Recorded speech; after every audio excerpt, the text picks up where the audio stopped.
President Trump is expected to sign another executive order sometime this week to temporarily ban immigration from 7 Muslim-majority countries, including Syria, Iran, and Iraq. Yeah, North Texas Army veteran and former state representative wants the president to reconsider for the sake of Iraqi translators who worked with the U.S. military during the war in Iraq. Many of those translators hope to immigrate to the U.S. because they say their lives are in danger in their home country. Fox 4's Diana Zoga spoke with that Army vet and joins us now with the story. Diana. Heather, Steve, this Army captain says one of the translators who helped him during the invasion of Fallujah is being persecuted for working with the U.S. military. The translator is in hiding in the Middle East trying to immigrate to the U.S., but for now, they just don't know what will happen, anticipating a temporary immigration ban. He was considered, just as we looked at any of our other soldiers, he was one of us. As a U.S. Army captain fighting in the war in Iraq in 2003, Alan Vaught says he leaned heavily on the help of local translators, including a man we'll call Sam. We considered him very much a brother alongside the U.S. troops there. But as the troops withdrew, Vaught says Sam's life was threatened for working with Americans. And we owe it to them.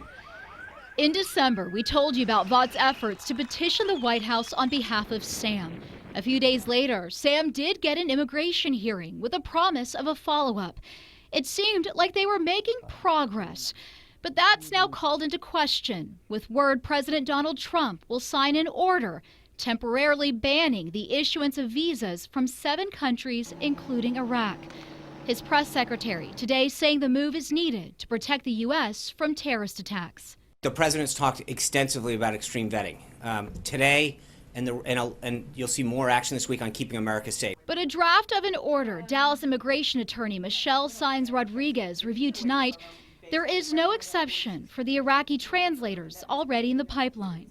I'm not sure that they're aware of all the consequences, whether they're intended or non-intended consequences. It is so broad and far-reaching that it's going to affect a vast variety of different people coming to seek protection in the United States. Today, Vaught tweeted the president asking him to reconsider and take into account Sam's story. How else could you vet someone any better when they serve alongside you, when IEDs are going off, RPGs are flying in, and you're paying them $5 a week and they stay with you? What better? I mean, how can you better vet anyone?